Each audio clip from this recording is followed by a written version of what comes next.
Assalamualaikum warahmatullahi wabarakatuh. Perkenalkan, nama saya Nia Kurniati dan berikut rekan-rekan saya. Mailiza Anggraini, Nurhaliza, Febisania, dan Mersiana. Tujuan pembuatan video adalah agar mahasiswa mampu memahami konsep saintifik mengenai katabolisme glukosa. Prosedur proyek 1. Memahami materi. Agar mahasiswa memahami materi yang akan dibahas, yaitu mengenai katabolisme glukosa. 2. Merekam video. Membuat video yang berhubungan dengan katabolisme glukosa. Yang ketiga, mengedit video. Mengedit video yang telah dibuat dengan semenarik mungkin. Karbohidrat adalah senyawa organik yang mengandung atom karbon, hidrogen, dan oksigen. Dan pada umumnya, unsur hidrogen dan oksigen dalam komposisinya yang menghasilkan H2O. Glukosa adalah bentuk karbohidrat sederhana atau monosakarida. Glukosa kerap juga disebut sebagai gula, galaktosa, dan ribosa. Glukosa yang dikonsumsi dalam bentuk karbohidrat merupakan salah satu sumber energi untuk tubuh bersama dengan lemak. Adapun beberapa contoh bahan makanan yang mengandung karbohidrat, yaitu yang pertama ada jagung, kemudian yang kedua nasi putih, lalu kentang. Yang pertama jagung. Kandungan utama dalam kalori jagung adalah karbohidrat. Adapun jenis karbohidrat yang terkandung dalam jagung adalah karbohidrat kompleks. Karbohidrat utama dari bahan pangan ini adalah pati dan gula. Jagung memiliki kandungan karbohidrat sekitar 21 gram dalam setiap 100 gram jagung. Yang kedua nasi. Nasi adalah sumber karbohidrat utama bagi tubuh selain jagung. Jenis karbohidrat yang ada pada nasi putih adalah karbohidrat kompleks. Karbohidrat pada nasi putih lebih banyak dari gula dan pati. Ketika kita mengkonsumsi nasi, maka karbohidrat di dalamnya dipecah menjadi glukosa. Dalam 100 gram nasi mengandung 39,8 gram karbohidrat, sedangkan pada satu porsi mangkuk dengan ukuran 180 gram, terdapat 50 gram karbohidrat di dalamnya. Yang ketiga kentang. Kentang terdiri dari karbohidrat utama dalam bentuk pati dan terdiri dari gula. Jenis karbohidrat pada kentang adalah karbohidrat kompleks. Jenis gula sederhana yang terdapat pada kentang adalah sukrosa, glukosa, dan fruktosa. Dalam 100 gram kentang rebus terdapat 2 gram karbohidrat di dalam. Monosakarida yang menyusun karbohidrat terbagi menjadi dua. Yang pertama ada berdasarkan gugus C yang terbagi menjadi aldosa dan ketosa. Yang kedua adalah berdasarkan atom C pada rantai yang terbagi menjadi triosa, tetrosa, pentosa, heksona, heptosa, dan oktosa. Monosakarida yang menyusun karbohidrat terbagi menjadi 1.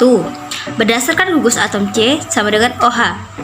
Yang pertama ada aldosa, yang merupakan monosakarida atau molekul karbohidrat yang mengandung gugus aldehida pada strukturnya di ujung rantai karbon. Rumus kimia aldosa adalah CnH2O dan N. Gugus fungsional aldehida dalam kimia organik mewakili keberadaan atom karbon yang terikat di penggal ke atom hidrogen dan terikat ganda ke atom oksigen. Aldosa yang paling sederhana adalah glicoaldehyda yang mengandung 2 atom karbon bersama dengan kelompok aldehida.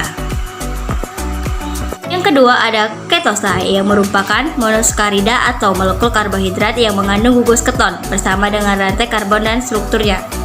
Contoh paling sederhana dari ketosa adalah hidroksiaseton.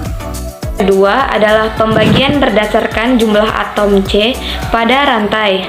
Yang pertama ada triosa dengan jumlah atom C 3, tetrosa dengan jumlah atom C 4, kemudian ada pentosa dengan jumlah atom C 5, heksosa dengan jumlah atom C 6, kemudian ada heptosa dengan jumlah atom C-nya 7, dan terakhir ada oktosa dengan jumlah atom C 8. Pertama adalah glikolisis, di mana glikolisis ini terjadi pada semua organisme.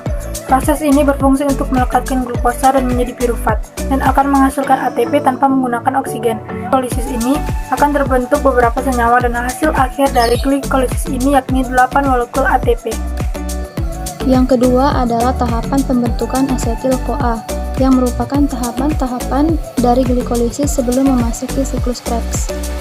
Piruvat yang terhasil dari proses ini harus dioksidasikan terlebih dahulu dalam mitokondria menjadi asetil koenzim A. Dan karbon dioksida, setelah piruvat ini memasuki mitokondria, enzim piruvat dehidrogenase akan menukarkan piruvat kepada asetil grup dengan melepaskan karbon dioksida, maka terhasillah asetil-CoA atau asetil. Siklus Krebs merupakan tahapan energi dari glukosa.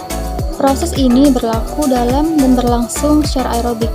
Molekul asetil-CoA yang merupakan produk akhir dari proses konversi pirupat kemudian akan masuk ke dalam siklus Krebs.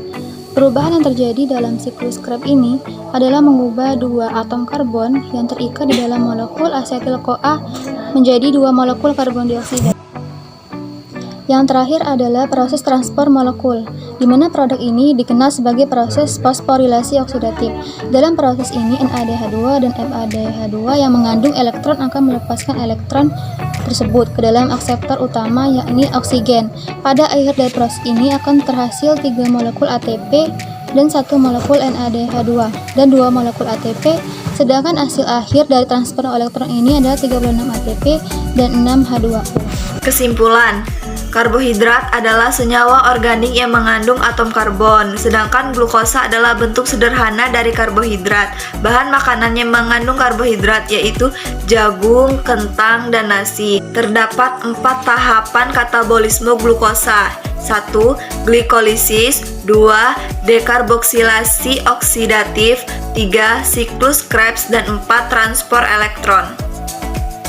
Inilah video pemaparan materi dari kelompok kami. Terima kasih. Wassalamualaikum warahmatullahi wabarakatuh.